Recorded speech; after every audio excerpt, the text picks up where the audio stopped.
There we are. Hello and welcome everybody. This is DH Thorne coming at you live on a beautiful Thursday evening. We're going to do another dual stream tonight on Rumble and on YouTube. I am joined tonight by the lovely, the beautiful, the wonderful, the purple Eddie, as well as the lovely, the beautiful, the gorgeous, the wonderful Camilla. So I'm joined by everybody tonight. Everybody who matters except Fleshy. Fleshy's not here, and Siege isn't here. Some other people aren't here, but let's say hello to everybody tonight. So go right ahead, Camilla and Eddie. Hello, everybody. Hello. Yes, it's been a hot minute since we had Uncle Eddie on. Yep.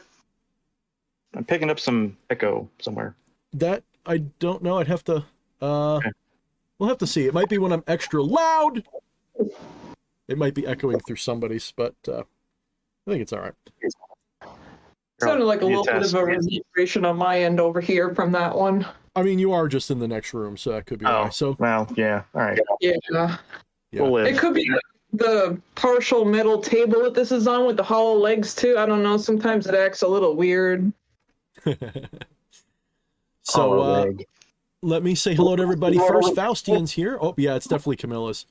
Yeah. It's the Discord. It's picking me up, I think. So let me see if I could fix the noise suppression on this thing. Yeah, you do that while I run my gums. Faustian's here. He says, hello, everyone. Are we in the accelerationist track? Yes, we are. Jason says, good evening. Thank you for your live streams. Looking forward to a distraction from all the BS. It is quite BS-y out there lately, isn't it? Oh, boy, that is really echoing there, honey. Yeah, on it. Some guy named Eddie says, guten Abend. Alpha Draconian says, cool, thanks. And Joffrey says, hello, awesome guys and gal. Don't forget the guy, Joffrey. Is that better? Baldale with 1111. We'll have to see when I'm talking loud, because it seems to only happen when I really boom my voice. So Okay. it might just be coming through the wall. It didn't Gar's do here. So. He says, hey all. And Queen Homunculus says hello. Kelly Meadows says, good evening. Stinkubus says, what up, guys? And Jockster says, 1 magician, 2 magician, 3 magicians. Yes. A bunch of us. Yeah, it's still echoing me. I think it's something to do with yours, honey, because I'm not talking that loud. It shouldn't be picking me up at all. Is it maybe one of your microphones? I think it's Discord because I haven't had it on here in a while. Mm-hmm. We usually use Skype, so let me just turn the volume down a little bit. Okay, it could be echoing off the wall behind you or something. That's Yeah, the probably what it's volume doing. was turned way up on this. Yeah. You could try headphones. You have like a little earbud, because that's what I do to avoid all that. Not... Because you yell at me when I have my speaker going, because that's basically what the problem is. Yeah, is that better? Oh, we'll see. It's still picking me up a little. Yep. Okay. You get your big headphones on. That wouldn't be a big deal. Yeah, it's hard to wear them right now with my ear thing going on, though.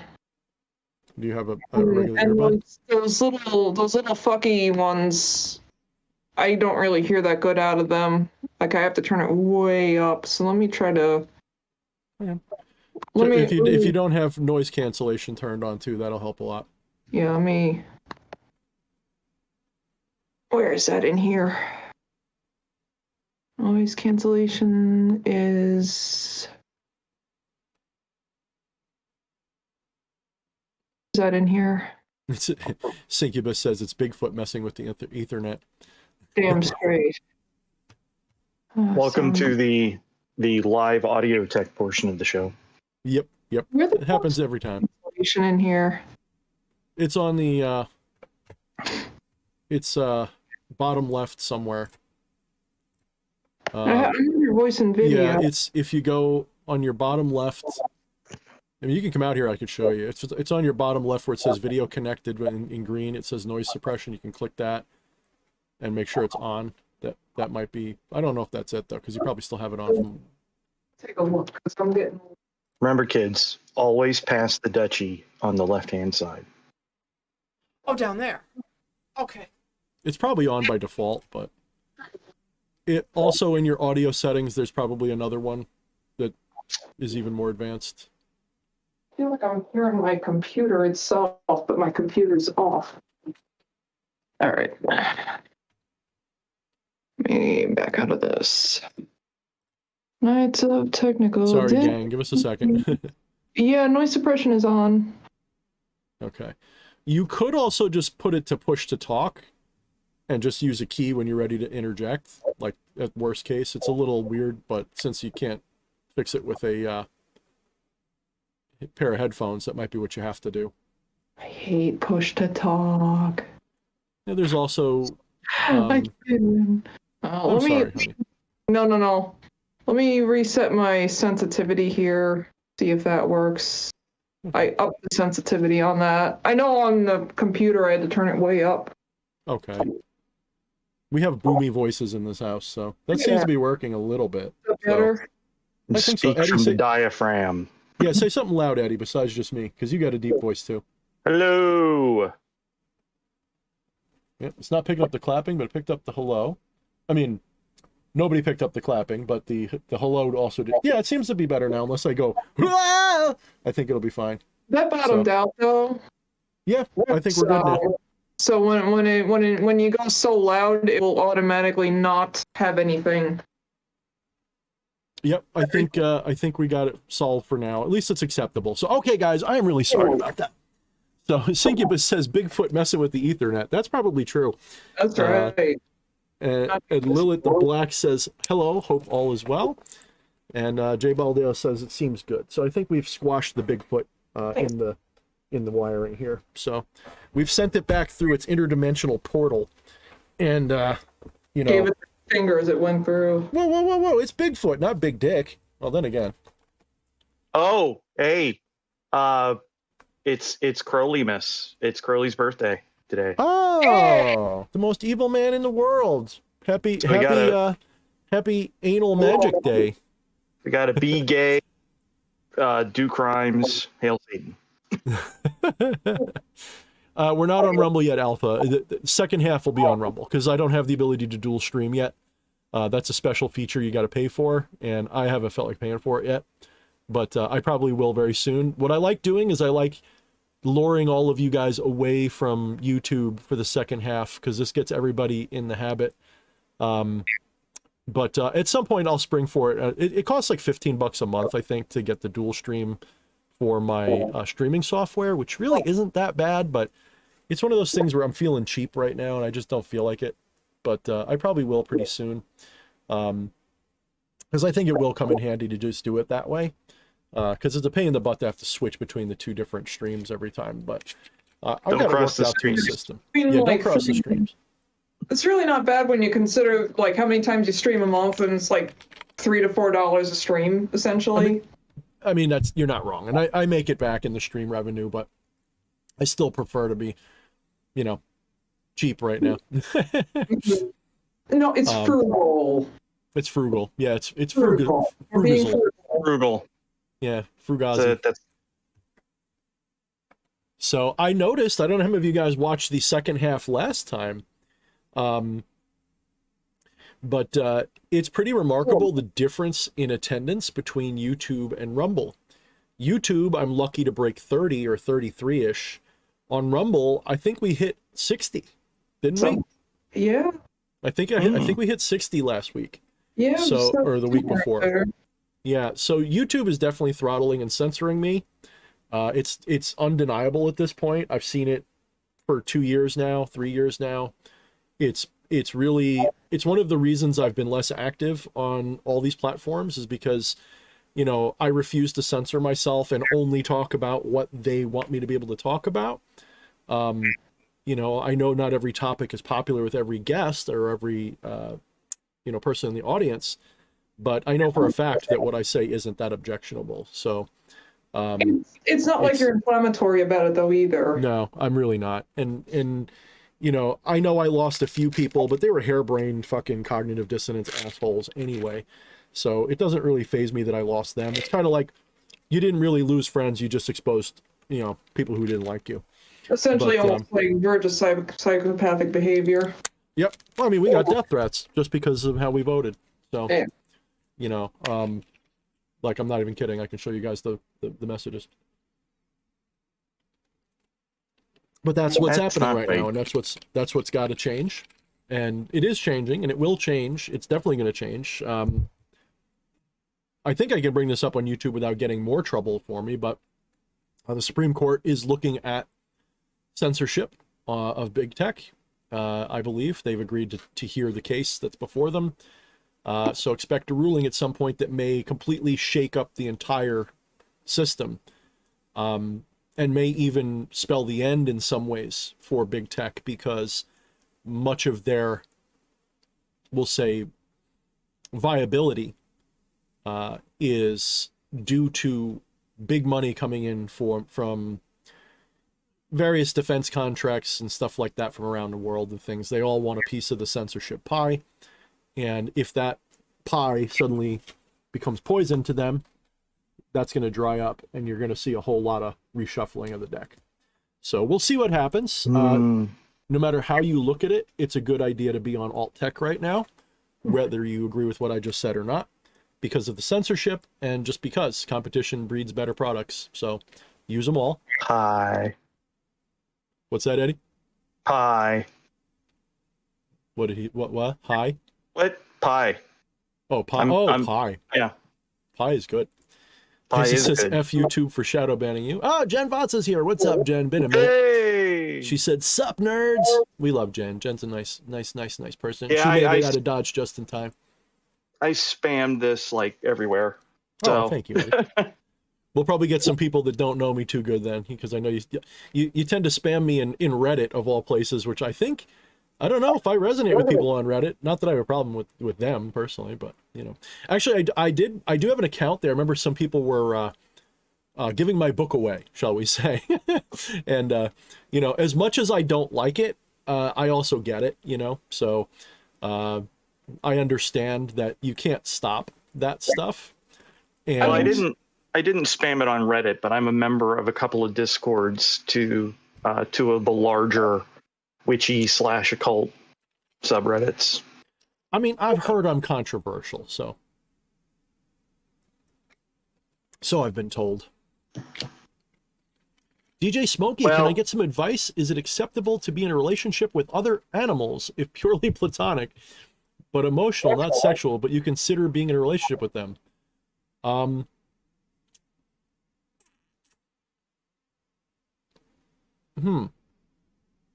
Not sure if that's a serious question or not. I mean, we're pet people. We have tons of pets in our house. Dog, birds, snakes. I think they're family to us. So I think loving animals is fine, but loving animals is right. Yeah, like maybe a little. Yeah. I would consider that like, I'm not even. Obviously, it's not as bad as the P word, but it's up there. I think it's up there as bad with the P word. So I find it gross, but at least sometimes the animals are consensual. That's true. Look at Mr. Hands. Fleshy. Yeah, Mr. Hands. If Fleshy was here, he would regale us with his proximity to that story. Unfortunately, it was cringy and disgusting to me. Yeah, I think he means familiars. So not to make it joke, not to be all joking it up with you, DJ. But of course, you can have relationships with animals. They are sentient entities. They may not be as elevated in terms of intellect, perhaps. I like to see them as different, though, because there's a lot of things that they know that you wouldn't know to do, and they have instincts and stuff that are superior to yours in many ways. So rather than just say it's a linear progression of intelligence, I would say our intelligence is more specialized towards things that humans value, and their intelligence is specialized towards things that matter to them. But you can tell that they have souls. You know, it's even bugs. Once you reach a certain state of awareness, you can tell that there's a little soul in those things. It's not just like a robot, you know, with biological bodies. They matter. And, you know, you still have predator and prey going on in nature, and, you know, the kinds of beings we are, you know, but overall, I treat animals with respect and compassion. In fact, I don't even like to do certain types of practices that others do, but for that reason. I'm not saying you shouldn't or can't, but it's not what I'm into. I think for me it's wrong. You know, I don't like it. But that's me. You know, so let's see. What do you guys think? Well, as far as magical practices with animals, the only thing I really do is use like my snake's shed skin for things. Mm-hmm. In terms of that sort of sacrifice. I mean, that's like using a cow's milk, you know, like what's the big deal? That's not a big deal. That's fine. Ethically sourced, humanely sourced. You know, if we're talking about the whole familiar thing, I have a little bit of an issue with the idea every Susie Q, Betty, witch talk chick, their cat is always their familiar, you know, and it's probably just their cat. I personally don't like the idea that I like to keep them separated. Yeah, I mean, I don't mind it. It's just the way I see it is, you know, I had thought about in my book, both in my book and also in that free pamphlet I put out over the years, about familiars when I wrote that a long time ago. I should update that. I should do more of those little free little small booklets, because they were cool. I had thought about putting in there an optional version of the ritual whereby you can potentially use a living animal as a potential anchor for a familiar, but make it consensual so that the animal chooses it. And if they don't want to do it, they don't want to do it. Not that they necessarily would know. Now, does that mean it can't happen? I would say no. I don't think it can't happen. I think it probably can happen. If humans can have multiple personalities and possessions and all of that stuff, there's no reason why an animal can't, you know, have similar things. We've all known there are times when animals seem to act with a unusual, we'll say, awareness. You know, a wisdom or an intelligence that seems to be beyond them, or they give you a look that seems a little bit knowing, you know. So, and it's actually quite interesting because my bird that we got 2 years ago, one could argue that it has some of the qualities that my familiar is supposed to have. So one could argue that maybe, you know, but I refrain from just saying, like I said before, every chick in yoga pants on TikTok, every dude that's into this, you know, everyone's like, oh, that's my familiar. And you know, I don't buy that, because especially when you think about the way the meaning of the original term familiar was used, it's sort of a corruption of the lore. It's more of a modern, like, it's a superstitious, fearful corruption to say it's your pet. It's supposed to be a spirit. Like my familiar is a spirit. Right. It's supposed to be just a spirit. And we're not even talking about a minor spirit. It can be everything up to a god, theoretically. So it's not, for, you know, usually it's less than a god, but it doesn't, a familiar spirit in the ancient lores was like a patron. It was like your fetch. It was your pal. It was your closest animal companion. A spirit animal counts. Yes, I think a spirit animal would count. So, well, you know, and my familiar usually takes the form of an animal, but she's also a succubus. Yeah, it was, and this is gonna, okay, those of you who don't know me, you're gonna think I'm crazy, but whatever, I don't care. I think you're crazy, Eddie. It's fine. You know me, I'm not the go off the deep end guy about stuff like this, but this is one of those ones where it's like I got some real woo going on here, where it's it takes the form of like a snake, the tail here like a tattoo, but it's moving. Tail here wraps around my arm 3.5 times, and the head comes to rest right here. And then on this side is the market cane, which only I can see, but I mean, perceive, not right, not see, but perceive. I'm not hallucinating, yeah. Right? Yeah.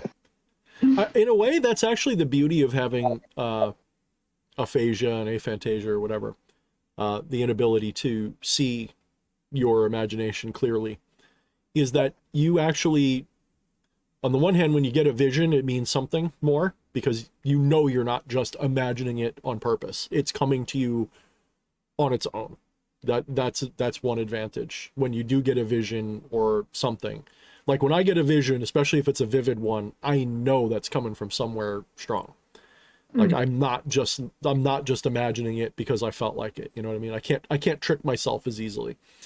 Number two, you also become adept at realizing that what you see in your mind's eye is not the idea itself. It is a representation of the ultimate idea. Just like Plato had told us, you know, ideal forms are invisible. They don't look like anything. They are what become what is seen. So they take on visible form. They manifest, if you will. So think about your memories. Your memories aren't recordings of events. They are something which gives your mind the ability to recreate those events again. So usually wrongly. Usually, well, that's assuming multiverse theory isn't true and that there is an objective time sequence of linear time, which No, I'm talking about the whole eyewitness thing where they still do in criminology. I know classes. exactly what you mean, Yeah. but what I'm saying is, Yeah. for all you know, your memory is fine. You're just remembering another reality that you're no longer in, like Mandela effect wise. That is a possibility that in the objective materialistic view of reality don't fly, but may not be as far out as you think. I am pretty strongly convinced that I made a major timeline jump a couple of years ago, or recently perhaps. So, you know, things are starting to unfold in ways that even I hadn't predicted, and it's blowing my mind. More of that perhaps on another stream dedicated to such a subject. I'm not quite ready to go public with that work. It is sort of the focus of my next book, is a lot to do with that. But assuming I finish it, you know, we'll see. I may not care in a few years. and with all of the chaos and upheaval I see coming in the next year or so, I'm not sure releasing a book in the middle of that would be the right time, but then maybe it would be. Maybe it'll be the perfect time. So we'll have to see. We'll have to feel it out. I've actually been tempted to not just go with my original plan of releasing a portion of it for free, not just as like an appetizer, but like one of the more important parts for free. I may keep this book short and just make it the one thing. Maybe make it, you know, I don't know, 100 pages or less, probably less, like 80 pages, and just release that fucker free, or for a real cheap price, printing cost type of deal. You know, so the just the tip edition. Yeah, because you know what it is, I've always had this belief, and I'm not saying I will do it. I really have to think it through, because I want to release an important piece of it for free, because I've always had this belief that fundamental philosophy should be free. It shouldn't be behind paywalls. It's an important thing. I think that, you know, I don't mind getting paid for the effort of creating it, especially since it took me 3 years to just get this bit that I got. 3 years, and like, I think I'm approaching 500,000 words of scrap that I've thrown out, or will be throwing out, trying to find the right way to explain what I think. So 3 or 4 years of work has gone into this. So realistically, I'd like to get paid for it, but there's ways to get paid for it that would be maybe a little bit less greedy and more noble. For example, I could release at the very least the outline of the whole idea for free so that people can work through it even without the full whammy. Or I could release the full whammy and give that for free and then just charge for instructional videos on it or something. So, you know, HowTube exists. I intend on using them pretty soon, as soon as I'm ready, you know, making training courses out of it. But we'll have to see. We'll have to see when it's done where I sit, because part of me has kind of given up on, until my audience expands to the point where it's easy to make a living off of small donations from lots of people. Or if I stop being fucking shadow banned and I start getting successful again, like I was, you know, by now I should be at least where Behemoth X was when I met him, you know, online. I should be at least where he was. But I'm not even close. You you know, because they've shadow banned me, and I love Behemoth X. He's taken off. I haven't seen him in a while though. Hopefully he hasn't found some reason not to talk to me, because I still respect the shit out of him. But it sucks out there, dude. It really sucks, because there's people out there that the moment you try to earn a living off of anything, they go, oh, you're just a grifter. Oh, you're just, it's just like, dude, I don't know how your mama's basement works, but I got to pay bills, and this takes a lot of my time and energy. So, you know, don't judge when people, as long as people are reasonable about it, don't judge. And you know what it is too? It's like, if people are paying for the service, then it's worth doing. Mm-hmm. Exactly. People are paying to go to the dentist. People are paying to go to the lawyer. People are paying their food bills. Precisely. You know, what's the harm in producing entertainment? It's like going to the fucking movie theater. Yeah, I don't know why people. I get why a lot of Discords and subreddits do not allow people to advertise their services. Yeah, it becomes a spam fest. I don't understand the mindset of this. You shouldn't charge for stuff. I don't get that, because I've spent, at least personally, I spent like the last 8 years like studying this, and studying it, you know, more like 25.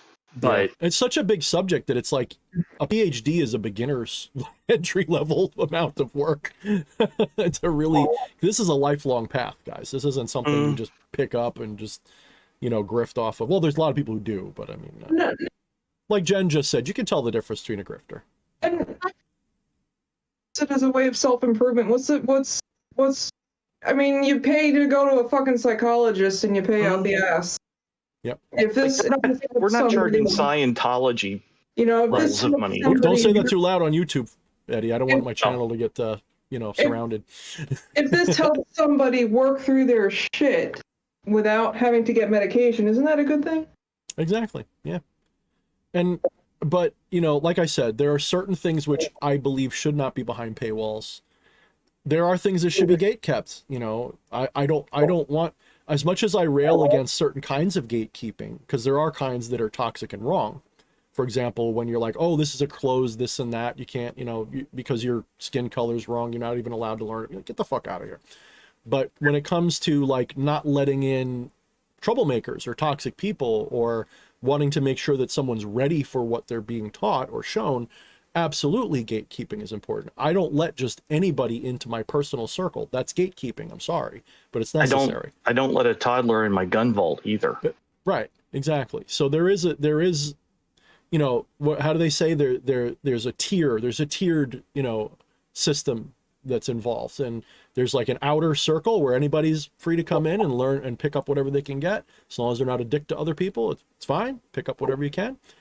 And then you work your way in, you know, and the problem is there are certain things which, either because they're secret for a reason, because some things are just objectionable to the general public because they're misunderstood so much. For example, let's say you want to have some studies on the bad guys from WW2 and their occult knowledge.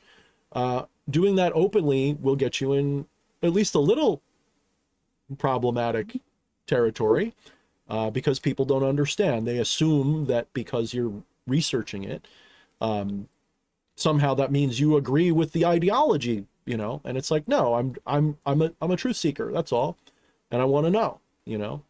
But then there's also, because there are things that, let's put it this way, if I'm going to be your spiritual teacher or whatever, you're going to have things you want to talk to me about that you don't want the world to know. So there needs to be some, you know, like when you go to confession, there needs to be some level of privacy and respect for the process that not everybody should be involved in, you know.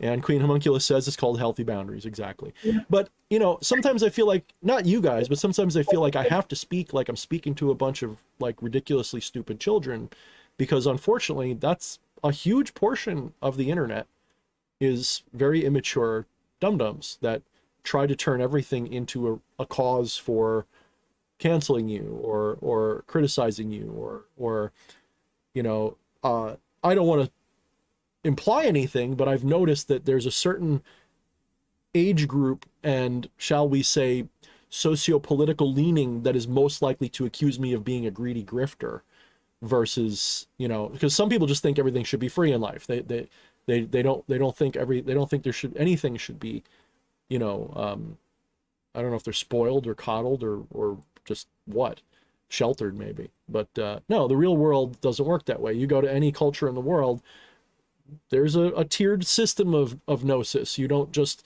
go to the Zen monastery and right off day one they tell you every damn secret in the world. It's not even that much of a secret. It's just you've got to be prepared. You got to be ready for it. So yes, a certain amount of gatekeeping in any mystical, magical tradition is necessary. You always have an inner order. You know, you always have the teachers. You always have the leaders of the group. They have to have their privacy. You have the ones that they administer to and so on. And whether it's an organized system or just an ad hoc one like I've got going, we've got a mod chat. You guys don't see the mod chat, you know. Is that wrong? You know, of course not. So, all right, enough of that. I'm doing that thing again. All right, let's go through the things. We had a question up here. Syncubus asked, as a non-dual pantheist, I consider myself more of a non-dual we'll say a spiritual teacher of non-dual idealism, non-duality being the foundation and idealism being like what grows out of it, shall we say. So I don't believe in a physical reality. I think reality looks physical. I think it has rules like physicality looks like. In other words, it's sort of like a simulation, just not running on a computer. It's running on the mind of the divine, and you're part of that. Your mind is part of that. And your experience as a physical being is sort of like a dream, but it is a physical kind of dream. It has the rules of physicality associated into it, baked into it. But that's not, just like any dream, your nightly dreams have physical laws, don't they? You break them all the time, but they do exist. If you jump off a cliff in a dream, do you not fall? Why? Isn't it a dream? Do you have to fall? No. You fall because you assume you should. That's not exactly what's going on here, because I think that this material dream is an objective dream in the mind of a higher mind, shall we say, but it's all the same consciousness witnessing it. It's all the same, ultimately the same substance in which it is, not even substance, the same essence, the same divine, non-local consciousness, and within non-local consciousness is locality.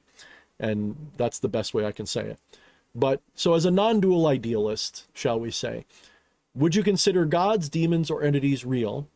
Or is it also source? Maybe it's a way for multidimensional entities to communicate with us. What are your thoughts? So I already sort of gave you part of my thought. I want you to think of it this way, Syncubus. You, like pretty much everybody here, has been indoctrinated, especially if you live in the West. If you live in other parts of the world, maybe to a lesser degree. But if you live in the West, you've been indoctrinated into a materialistic, physicalist model or philosophy, which doesn't hold up anymore. A good theoretical physicist will admit that physicality, space-time, at least space-time at the very least, is not fundamental. There is something even more fundamental than space-time. Space-time is a projection of that somehow. And there's competing theories. Now, I believe that materialism was foisted upon us as a deception. I think we've been intentionally deceived with this. That doesn't mean every scientist is a deceiver. What I'm saying is that a couple hundred years ago, some people got together and they noticed that bumping particle ideas work really good for making stuff. And they thought it was a good idea. And some other group of people said, you know what? This actually has some good side effects if everybody just becomes a materialist, right? It deprives you of spiritual connection. It deprives you, and it makes you easier to control. Everybody, look at the world today. It's a product of this materialistic mindset. Everybody's a nihilistic, apathetic, you know, they're becoming more and more debased all the fucking time because there's no sense of anything other than it's all a soulless, mechanical, bumping particle machine. And so they don't see reality as anything more than just garbage, eating garbage, shitting out garbage, eating that shit garbage ad infinitum until the end of the universe in heat death. The problem, though, is this. Every single one of those philosophies falls flat. That's not to say science falls flat. Science can still function completely as it does, as successfully as it does, even in a dream, because a dream can have the same laws of physics as the material world, and you would measure those laws the same way, and it would have very similar results. This dream is more objective, because a nightly dream, you could argue, is completely your own mind's creation, whereas this material dream is more of a shared dream where many psyches, which are ultimately all the same divine being, but that's a lengthier, more paradoxical conversation, are observing the same mental image. So think of it this way: the objective universe as you know it, when you look out at the night sky, that is a dream in the mind of a higher being. And you and me and Camilla and everybody and Eddie, we're all like alters, like alternate personalities of that higher mind. And it's ultimately the same consciousness which has been isolated through ignorance into these separate little islands of consciousness, but they're not really separate.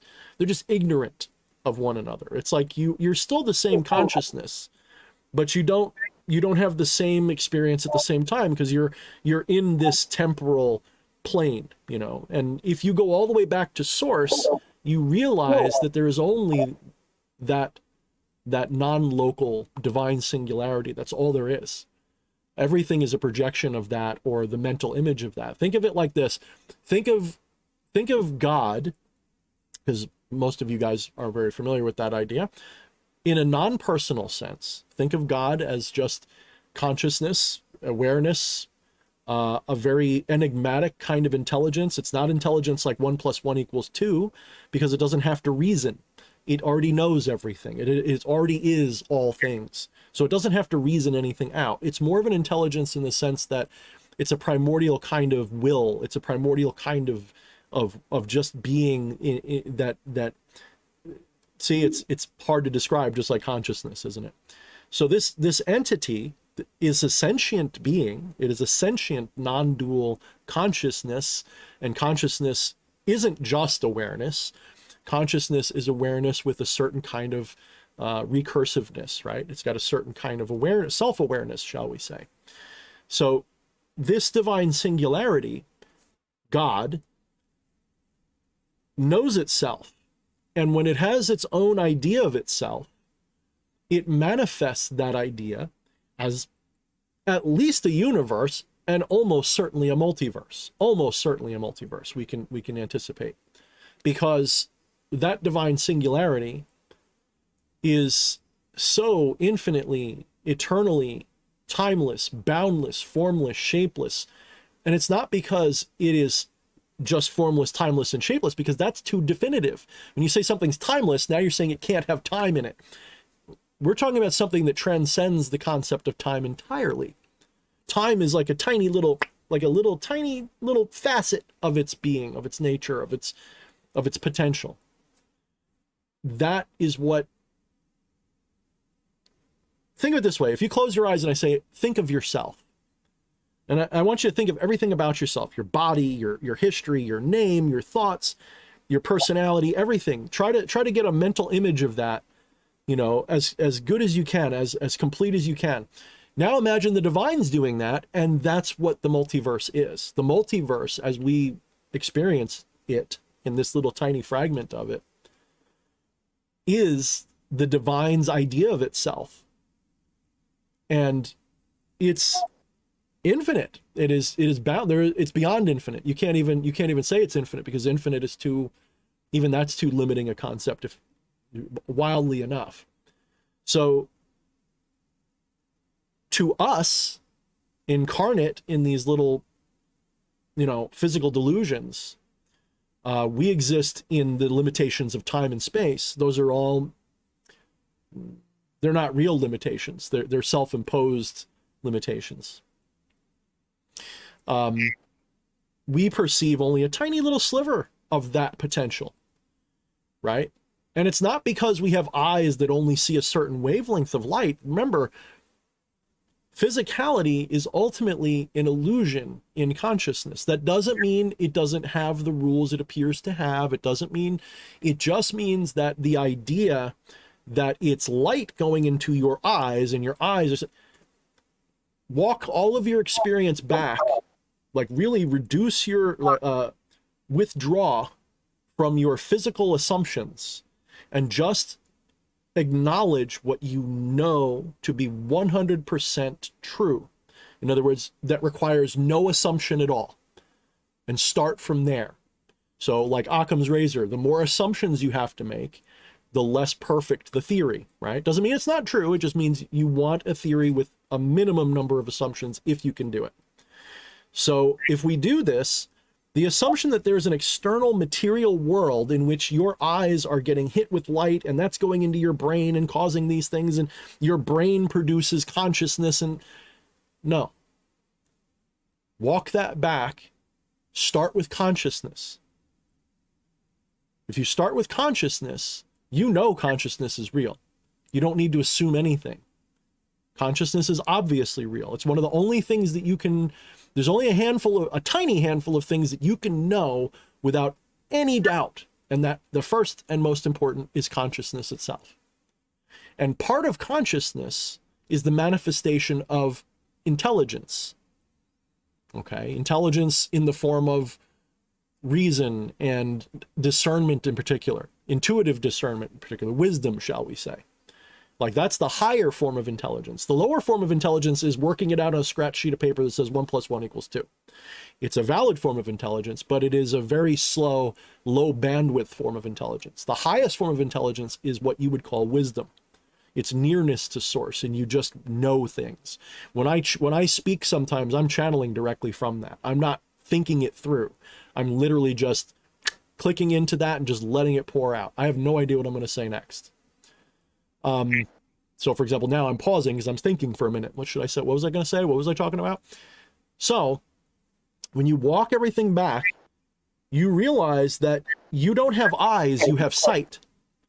You don't have ears, you have hearing. You don't have a nose, you have smelling, right? You don't have a brain, you have a mind. The brain is what the mind looks like to a third person.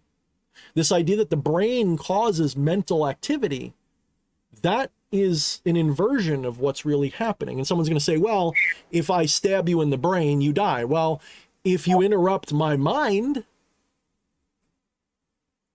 that mental process changes irrevocably, potentially, or may become inaccessible to you.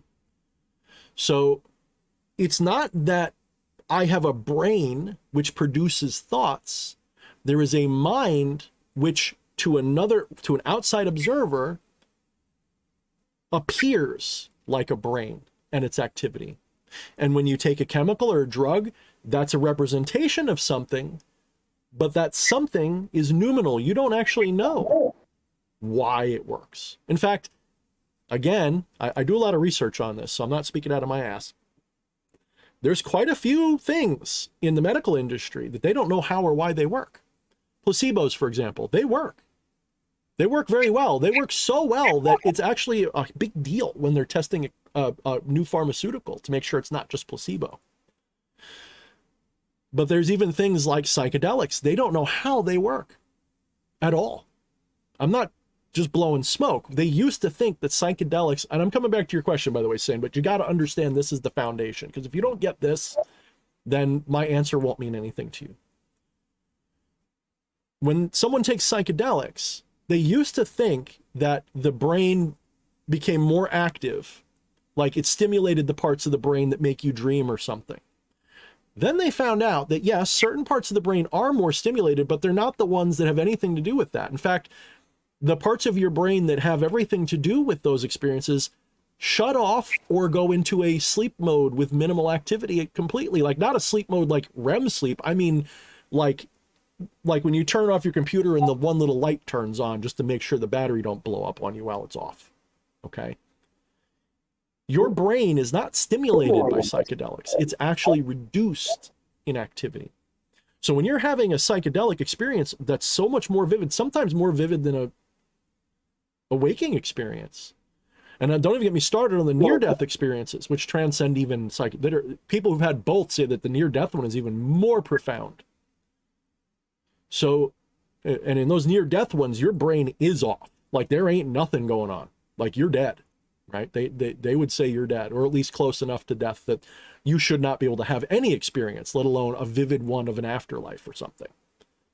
And they'll try to say, oh, you have that on the way back when you're becoming more conscious. But then people in those states remember things that they shouldn't know, right? They have experiences of things going on around them while they're completely out that they shouldn't be able to. And they have to do through all these ridiculous mental gymnastics to explain it, when it's much more simple to just say, hey, the brain ain't doing it. The brain's involved, but it ain't doing it. Think of it like when you feel nervous, you blush, right? Is the blushing causing the nervousness? No, it's just a reaction to the nervousness. It's a sign of the nervousness. All right, so what does this have to do with spirits? When you understand the point I'm trying to make here, you realize that the idea of a person like yourself in the first place as a real being unto itself, in other words, it has reality unto itself, is false. The only reality is consciousness taking the form of the things we experience. Think of it like clay. Consciousness is like clay. If I make a teacup out of clay, or a pot or something out of clay, the pot is an illusion. That doesn't mean it's not really there. It just means that there is no actual pot there. There's clay in the form of a pot. It's assuming the shape of a pot. Okay? So pots are ideas. And ideas are eternal if you think about it, because a pot is always a pot. Whatever the essence of a pot is, that can be recreated anytime. Okay, so the essence of potness is always there, and the clay is always there. So if I make a pot out of clay, I can smash the pot, but there's still clay. So consciousness is like clay. Consciousness is always there, and it assumes the forms of these ideas. Your ideas are what you're experiencing. You're experiencing the idea of reality, not reality. You've never experienced reality as it is. You've experienced reality as it is, but you haven't experienced reality as it is. You experience reality in the form of this. To experience reality as it truly is, you've got to go into Lectoria. You've got to go into deep gnosis. So what are beings like humans or gods or anything? They're just like pots made out of clay, just like you are. Now, why am I saying this? Why can't Thorne, why can't you just say spirits are real or they're not real? Because you are asking the question from that materialistic, egoistic, I exist mindset. And so long as you're in that mindset, you worry about stuff like that. When you realize the non-dual truth, it doesn't matter whether they're objectively real or not. If you experience them and they're having a valid influence in your life, who fucking cares? Now, I'll tell you this much. Very, very rarely do two people see the same spirit the same way. Very, very rarely do people have an objective experience of a spirit. I'm not saying it never happens. It's just very rare. This is why there's this big drive for people to conjure a spirit to physical form, because it's like proof that they exist because I made it appear and other people saw it. And we can agree on what we saw. But have you ever noticed that even in a physical experience, two people can see the same thing and not agree on it? So, are they real to you? Do you experience them the way you experience other beings? Do you feel a presence? Do you feel a life and intelligence? Because I know that my wife is not actually my wife. When I hug my wife, I've never seen my wife. I've seen my idea of my wife. None of you have ever seen anybody. You've seen your idea of that person. All of these things are creations of your own mind. But does that mean my wife doesn't exist? Not as I see her, but there's obviously an intelligence at work within this. There's obviously consciousness within my idea of her. In other words, I've created an avatar, and her consciousness witnesses me through that avatar, and I witness their consciousness. In other words, it's not dead. It's not just a dream. This isn't solipsism. There is an entity there. It's just you don't see them. You see your idea of them. And this applies to everything from gods to aliens to your dog to your best friend to the tree. All of us live in our own little personal hologram. None of us see each other's hologram. But we know that there's an objective source for that hologram. There's a shared source from which that hologram is projected. And that source is non-local and available to all. This is why you can have instantaneous knowledge at a distance. This is why remote viewing works. This is why someone can be on the other side of the world and you can feel when they've had a car accident and just know something bad's happened to them. It happens all the time, especially if you're close to the person. So, are they real? You are asking that question from the theistic versus atheistic perspective, I think. At least that's what it reads like. And that's a dualistic question. It's wrong. The question itself is wrong. And I think Eddie will tell us why in a minute, because he's got another response to that question I know, and I've used it before too, which is a really good one. So are they multidimensional? Sure. Are they not multidimensional? Sure.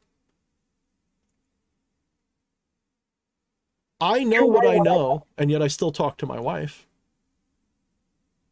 I know that that's not my wife. I still talk to her. I know that's just my mental hologram of whatever my wife really is. I know that whatever spirit I'm communicating with is not what I imagine it to be. I know that that's just my personal subjective diagram of it. Its reality is unknown to anyone except itself. But it's all the same source. So in the Hindu tradition, I'll end on this, in the Hindu tradition, every deity, in fact, every living or every being in entity period, is ultimately a mask for the same source, Brahman. Atman, self, is Brahman, the absolute. Every self is the absolute. There's the absolute, which is like a singularity. It has no shape, no size. It just exists. It has no form because it has no, like I said, it's got no up, down, left, or right. It's a point of existence. It just exists.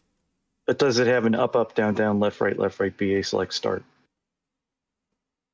It must, because that worked when I did it. I got 33 lives. That's why I'm here. Nice. So I will now hand off the question to Eddie, but... Real quick, you did Yes. a super chat. I did what? You have super chat. Oh, okay. I'll get to that when I let you guys handle the question a little bit. So first off, define real and give me 3 examples. Right. Because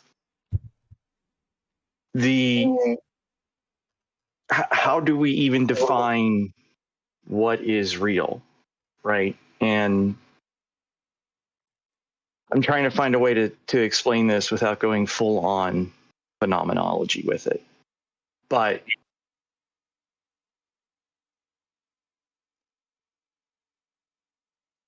so a hammer, right? How is a hammer real? Okay. Say we got a hammer here, and or my little back scratcher. Okay. So That smells funny. no, that's a different stick. And it smells like your mom. Anyway. Ooh, whoa. is this back scratcher real, right? Well, what even am a back scratcher? Mm-hmm. What's its reality in itself? Oh, we could go on that for hours, but go ahead. Yeah, the thing in itself. Yeah. Which, by the way, I'm just going to interject for a second. In 2022, scientists basically blew the lid off of that because things don't have a reality in themselves until they're observed. So go on. Well, and that's the Buddhist thing of emptiness, which tends to get misunderstood in a couple of different ways, but mostly it gets misunderstood as being solipsism, that it's purely a mental projection. And that's not what it is at all. None of these traditions are saying that. It sounds like it just means that its existence is contingent on something else. It has no self-existence. It has a cause. Something put it there. And that more to the point, it is no more or less real than you are, and you too are empty of self-existence, right? Yep. You are neither your ego, your perception of yourself is not doesn't have any kind of inherent existence to it. But as I said earlier today, even Buddhist monks look both ways before crossing the street, because you're going to find out that the illusion of the bus is going to do a pretty good job of mangling the illusion of your flesh. But so back scratcher, right? Well, it's a piece of wood. It's a stick, right? And if I hand this to somebody who has no idea what a back scratcher is, it's just is a it stick. still a back scratcher? Yeah. See, exactly. So it doesn't become a back scratcher until, and it's not that you have to use it. It's when you recognize it as a thing that you could use to scratch your back with. Did I just freeze up? You did, but your audio's good. Okay. Let me fix that real quick while I'm doing this. Yep, you're good. Or you were. There we go. Maybe not. Keep talking. Just keep going. We'll fix it later. So it's me. So it's that Pennsylvania internet. No, it's the I'm using my phone as a external camera, and it just locked up on me. Gotcha. I think it has a maximum time limit. Gotcha. Not a time limit. It just eventually crashes. So magic, Maya, illusion, whatever. So let's just say that, this thing has a physical objective existence, but that physical objective existence is not as a back scratcher. It's as a piece of wood. And it only becomes a back scratcher when you consider it to be so, right? And considering it to be so involves a bundle of perceptions about the thing. And so that's why the idea of real, so are spirits real? Okay, so let's tackle it this way. If you're working with a spirit, okay, and you do the thing and you enchant for the $20 and you find a $20 bill lying on the street,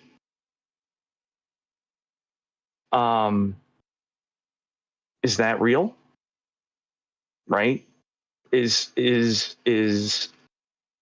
Or you're working with a spirit, you enchant for the money, somebody hands you a $20 bill, but then you find out that they were going to hand you that $20 bill anyway.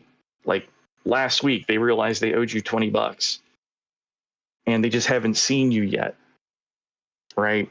And so they were already going to find you and put that $20 bill in your hand long before you ever did the thing, whatever it is. Right? Well, is that evidence that the spirit is real or not? Right? And the answer is, I don't know. Probably better not to worry about it, because it's Right. sort of one of those things where cause and effect is an illusion, period. Mhm. Everything else is too. So if you require, now, that doesn't mean causality, period, is an illusion. What I'm saying is our concept of cause and effect being this physical thing is illusory. So the idea that a spirit causes something, or your magic, or even you cause something, I'm not causing this, I'm just witnessing this. I'm not causing shit. Right? Not the way you think you do.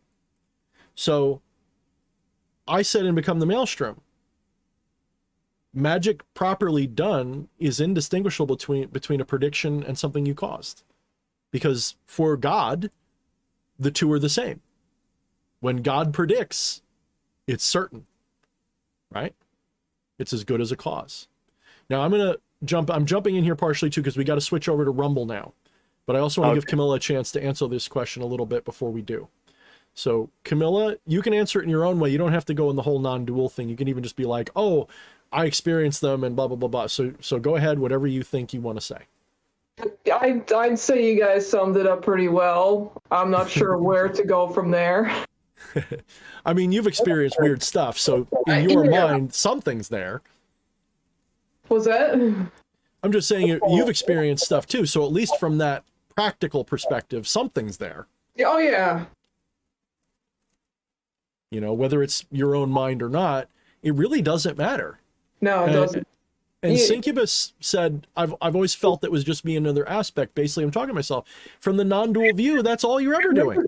But you know, there was a cartoon drawing not long ago of like the Earth with a large being inside it and the little finger sticking up through it. Yep, I love that one. On each one finger, you know, signifying the different people. I love that one. That's one of my favorite ones. And it's like we're all hand puppets talking to each other. And we've just forgotten that we're not the hand puppets. We've forgotten we're the one running it. It really puts things into perspective when you see it. And when you know what it's about. More or less.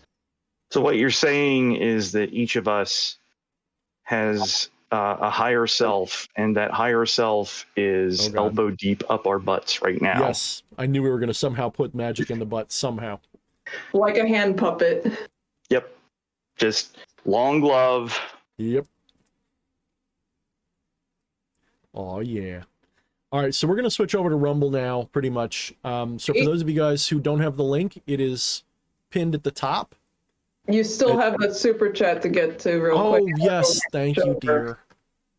Scott Reber, hope I'm saying that right. He gave us a $1.99 spot. He said, hail DH, and I'm saying, hail back, baby.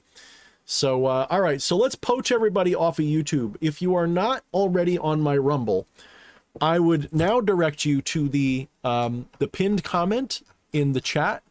It is also in the description of this video.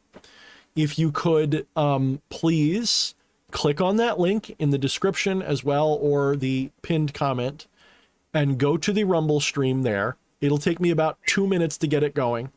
So I will be starting there in a moment. For those of you who I didn't get to, or if you have a question or a comment, once we go over there, I'd like you guys to ask some questions to Eddie and Camilla, by the way, because I have a bad habit of talking too much. So I'm going to, once we go to Rumble, I'm going to let Eddie and Camilla have a little bit more to say. Don't tempt me, because I'll go for 3 hours on the Holy Roman Empire. So he will. He really fucking will. So let me see if I can figure out how this fucking thing works. So any comments before I change the stream over, guys? Can't really think of anything. All right, good. All righty. We'll see you guys over there in about 2 to 5 minutes.